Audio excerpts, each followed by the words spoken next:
I review movie previews. What's up, good movie lovers? Welcome to a movie review for Chronicle. This is a spoiler-filled review, so if you don't want to have any secrets or twists and turns ruined, stop this review after the ratings have been given. Overall, this is a worthy movie of regular price. See it in the theater. It's perfect for a bros night out if you're a superhero lover. If you are a fanboy, it is kind of a requirement. This is a welcome voice to the story consciousness of superhero movie making. It's definitely different from the X-Men movies or Batman, Superman, all those films of recent years, Spider-Man. It's essentially just like YouTube meets X-Men. It's X-Men Second Class, but Xavier gave everyone video cameras and opened up YouTube accounts for them. But these are the students Xavier didn't locate using Cerebro. Like, these kids should have been picked up, but overhead, Wolverine and everyone in the X-Jet just kind of passed them up. So now they're like, oh, I guess we kind of get to just use our powers and do whatever. This is what happens when X-Men go unsupervised. Maybe Xavier is the one who's watching all this footage, because the filmmakers here decide to use this interesting technique where it's the found footage, the video camera view like Blair Witch or Cloverfield, but it cheats a little bit because we don't ultimately in the end get the answer why all this video footage has been gathered together. If this is Professor X like using his mind powers to like access every iPhone and video camera that was around this event and kind of view it from all the different perspectives, we could believe that. I kind of wish there was a final shot of Patrick Stewart sitting in the chair watching this on his screen and he's been like projecting it with his mind. Kind of like that episode of the old Star Trek series where Spock wanted to deliver Captain Pike to the planet from the up to that point unaired pilot episode, and it ends up that the aliens were projecting this movie of what happened to the Enterprise. Maybe that could be the justification. Xavier accessed all these cameras and we're seeing his version of the events. This is the Xavier edited movie of Chronicle. The story is pretty simple. It's basically kids find cool alien meteorite thing in the woods, they touch it, and it gives them telekinetic powers. They start to develop these powers and get stronger along the way. They test them out, and being teenagers, things get emotional, confused, especially for ultimately the main character, Andrew, who's kind of like this beaten down victim. This movie really gives him no chance at redemption because his life is pretty from the onset. Though he could change along the way and he kind of falls and it's a tragedy for him. It gets very Akira-ish, the classic anime from 1988. That film obviously influenced the filmmakers, especially towards the end. There's some great scenes. The filmmakers here are Josh Trank, director and writer, along with writer Max Landis, the son of John Landis, who has made classic films like Blues Brothers, American Werewolf in London, and one of my favorite comedies of all time, Coming to America. Chronicle was actually on the Blacklist, famous website that keeps track of the best unproduced Hollywood screenplays. And Josh Trank worked his way up from being an editor, production assistant, through the Hollywood ranks, and this is his first directing job. And they're both in their mid-20s, so it looks like they'll be making more movies after this, especially since Chronicle made $22 million opening weekend, which is really good for early February. This film is not a property that is well known. It's not adapted from a book or a TV show. It doesn't have a pre-existing fan base. The title is kind of obscure, so let's give credit to the filmmakers and the audience for recognizing this and saying, hey, it's not necessarily a dumbed down title or something that we have to be familiar with that will get us to the box office, that will get us into the theater. Just tell us a good story, give us something different, and do it in a fresh, energized, creative way, and we're going to respond. The thing here with the way the story unfolds is obviously the found footage angle. Andrew gets a video camera, that's the beginning of the film, and we start to see the story from his perspective. That's great. Movies need to be told from a character's perspective. We tend to focus on the journey of a character, for the most part, who starts out one way and by the end ends up being different. Once this movie starts with Andrew and his camera, it really needs to stay with them. It helps that these actors are unknown, so we feel like, oh, this could be real. This could be something that we log on to YouTube and it's just some channel and love. Like, look, you know, the mutant revolution is underway and these people do have these powers. Because that's not justified, it would have been better if it would have just stuck with Andrew's camera. With that being said, there's limitations to that because it's only from his camera's point of view. And that's where the cheats come in here. As filmmakers, as storytellers, kind of want to start to get these other perspectives into the movie, but because it's limited to Andrew in the beginning, you have to make a choice of like, do we stay with this or do we start to cheat and go around to other cameras? Keep it with Andrew's camera and just focus on justifying it. Andrew starts to be able to use his telekinetic powers to move the camera around, and it's almost like he's starting to make his own movie of his adventure, which is really interesting because as someone who literally is beaten down by life, his father's an alcoholic who's unemployed and beats him and is mad at him. His mother's sick in bed, dying, in constant pain. He gets picked on at school. He doesn't have a girlfriend. He's awkward. It's just this guy's life cannot get any worse. What this movie could have addressed were, number one, it's high school, it's being a teenager, and then it's also bullying, which we always hear about that every couple of months. There's unfortunately a story of someone who couldn't take the pressures and the pain anymore and they kill themselves or they act out and do something violent. Well, it's because of bullying and no one's listening and there's no way for this to be heard. So that now social media with Twitter, Facebook, and YouTube, that seems to be the outlet. There's also this angle that the only way you exist in the digital universe now is to have things recorded, to have a blog, a vlog, a podcast. You got to have something that proves that you exist in this sea of information. There's this really cool line that his cousin says to him after Andrew starts using the camera. He says, "Why do you have that? It's almost like it's a buffer, like it's a way to protect himself from reality." And that makes a lot of sense because Andrew's life is pretty crappy. Filtering it through the camera makes it bearable. It's almost like he's watching somebody else's life. So now that he's got these powers and he starts to become like the cinematographer of his own story, it's almost like he's creating his own movie.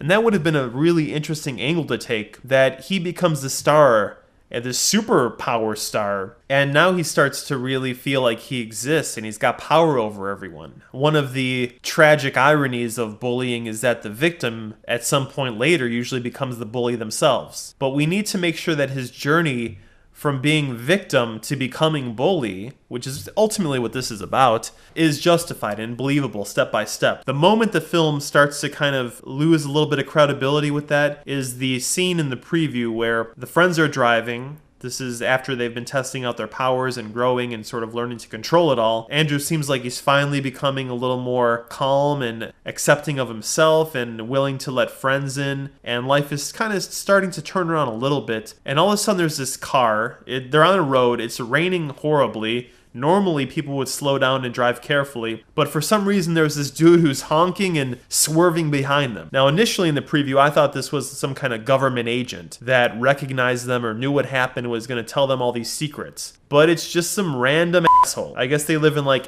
asshole USA and everyone's a douchebag. And for some reason, Andrew like swipes at the car and almost kills the driver. And the two friends now start to yell at him, "Why'd you do that?" And all of a sudden it takes this turn of, oh, Andrew's dangerous and he's got some evil within him. And it seemed like it was a little bit rushed. There was this moment or two that was missed. One thing that could be said as well, because it's using the found footage personal kind of POV, you can't capture every single transition of emotion. But on the other hand, because it's Andrew filming his own movie, he's basically going to treat it like everything he sees that would inform his knowledge of a reality kind of show. For sure he's seen The Apprentice, The Bachelor, or Survivor. He would want to have these confession cam moments, these moments when he's revealing how he's feeling. Or he's just capturing these horrible moments and then we see a look. We get a sense of how that's impacted him and how he feels. Andrew is documenting his own life because it's the only way he can exist.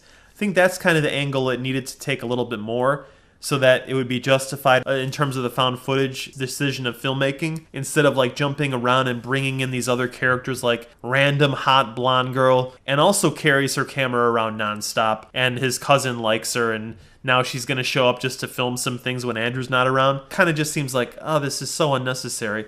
It doesn't ultimately kill the joy of watching the movie. You just sit there kind of being taken out of it a little bit and say, oh, okay, I know why this character is here. It's much more of a technical purpose than an organic kind of story, influence the character's theme and the overall emotional kind of impact of the film. Especially towards the end of this movie, when there's the big battle with Andrew in the city, she just kind of comes along for the ride because, oh, we need a camera. Well, cameras have to be attached to a character because that's what we're doing. It's found footage, and now we need to have a video camera owned by somebody, so let's just bring her in. No. Andrew's got the powers.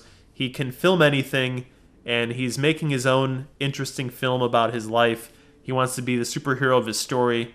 He's doing it himself. So that moment with pushing the car into the water is the first moment when it feels like Andrew is being forced to kind of go towards this Darth Vader dark side. At least in the clunky Star Wars prequels, we see Anakin's transformation from boy into Vader. We get the reasons why he chose to align himself with the Emperor. Even though it's not delivered in the most subtle, subtext, emotionally sophisticated, Oscar-worthy way, we get it. But here, Andrew's journey is a little bit too quick. That's the very first moment when we start to feel, oh, okay, it's being kind of forced. Because now he's being suspected of being this evil, what's wrong with you kind of guy. Later, there's this really great, embarrassing moment that is perfectly justified why he would want to tap into this rage. He becomes popular because his new friends wants to do a magic show, and Andrew will be the star of it, and they want to finally get him to hook up and kind of become a man and all this. And it works, and he does this great magic show. It's real fun. He meets this girl,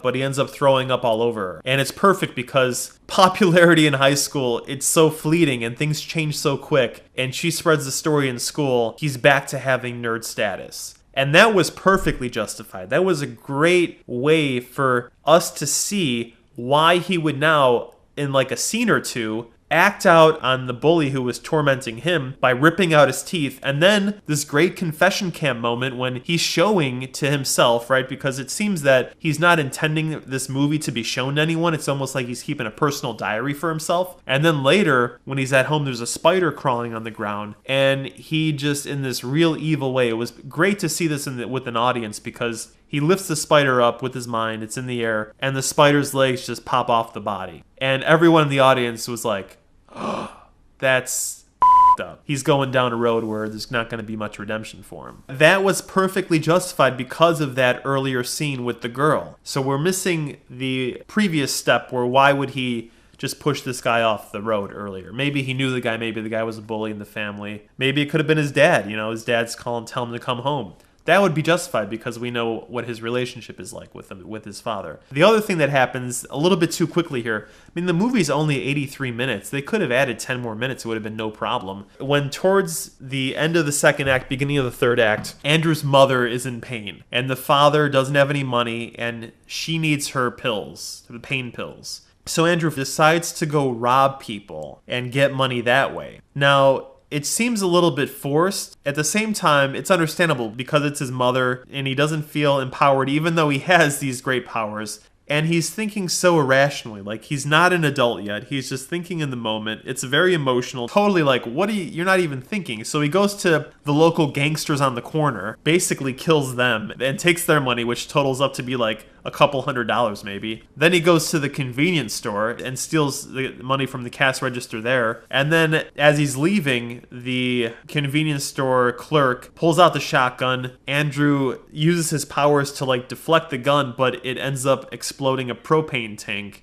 And they're both kind of set on fire, and Andrew ends up in the hospital. Then the hospital scene, his father's going to come in. For me, the best scene of the movie, because it's so great how in character the father was kept and how unforgiving he is. And the father blames everything on Andrew, and it's so unjustified, and it's so mean, it's so wrong. It just makes you feel sad for Andrew, even though he's doing these horrible things. He's just a beaten down dog, and he never had a chance. And this kind of sets him into the final rage, where now he's going to really just destroy everything. He's mad at the world. His mom has died. We kind of missed the total emotional impact of the mom's death. It could be said, well, anytime anybody's mom dies, it's going to be an emotional impact, and we don't need to have it be specifically captured with the camera at that moment. Because this is a movie, and because it's not really the normal circumstances, there needs to be captured a more powerful response from Andrew. And there could have been some more moments with the mom. There were some great instances earlier on, some good scenes with them. She could be like the Uncle Ben for him. She could kind of like indicate like a little bit of theme for him, like she believes in him. She might be the only source of his esteem. She's the last person that kind of believes in him. The last hope he has for anything that's good in his life. And when she's gone, he's just mad at the world. And that's when we get the Akira just like start to just rage out and shake the buildings, and amazing scene at the end that should definitely be viewed and influence the makers of the future Akira. Who knows, maybe these filmmakers will get the chance to make that movie. This is their unofficial sort of calling card for their bigger project, which would be the dream live-action Akira. So there's just a little missing moment there, because now Andrew starts going on a rampage, and his cousin is the one who has to battle him and try to save him and save everybody, but he can't really do that, and then he's kind of left with a tough choice. Oh, and the third friend earlier ends up getting killed by Andrew, because Andrew's having like this just stressful emotional moment, and he ends up kind of zapping them with lightning because they're up in the clouds. That kind of comes quickly and out of nowhere, and it almost feels like that could have been even stretched out a little bit longer. This is kind of nitpicking the moments here, because overall, this is really well structured, really done in an interesting way we haven't seen before, and it's a great addition to the superhero genre. To take the found footage angle and now approach it that way, it seems like it's the next logical step. We've had spoofs, we've had all the sequels, we've had all the different superheroes. This idea, this genre, it's been explored pretty much in every way, and this is kind of like one of the few ways that hasn't been thought of yet. Other than these minor kind of moments for the character of Andrew changing, I kind of wish his final death and his raging at the world would have been anchored a little bit more with some confession cam moments. That also leads into the other suggestion, which is just keep this from Andrew's perspective. Get rid of all those other characters with cameras. Make it focused on bullying, focused on growing up, finding a place in the world. Add those elements into it. It's only going to make it richer. It's not going to make the movie longer. You just have to layer what's already there. Just take the scenes that are there, but just make sure that every color is filled in. Every little detail is just tweaked so that it just resonates at kind of the highest level that it can, scene to scene. And I think that Andrew's death in the end could really be more impactful than it was, because this movie ends up just being finished with the cousin going into bed, promising us this kind of sequel of he's going to find out what that meteor was, and is going to find out what it all means and why they got these powers, and who knows any kind of information, and he's going to track him down. And we get the final shot through the video camera looking at a monastery in Tibet, because that was one of Andrew's dreams, to go travel over there. Another sign that there was good within Andrew. So we just need those moments of him with a little more finesse, because in the end, just like is said for novels, where there are no mighty books without mighty themes.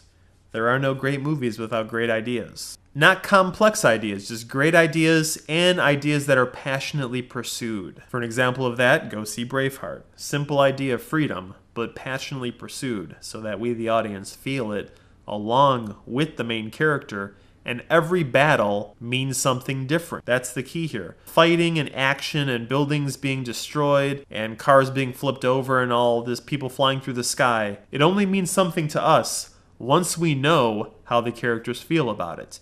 And we only know how the characters feel if they talk to us, if they share that with us, which is why we need window characters and confession cam moments. And here we had the ideal situation, Andrew with a video camera. Keep it personal and keep it focused, keep it emotional. Other than that, this is a really fun, interesting film. With some tweaks here and there, it could have gone from something that's different and new to something that's emotionally powerful and truly memorable. When it comes to its place in cinematic history, it's not better than Akira, but it is better than 2009's Push. As for whether it's movie hope or movie apocalypse, because of the passion, creativity, and inspiration, this is definitely movie hope. And when it comes to its level of story consciousness, this is progressive. So until next time, consider yourself advised. Remember, Hollywood or StoryCorp always give us more of what we pay for, so choose your movies wisely. Long live good movies.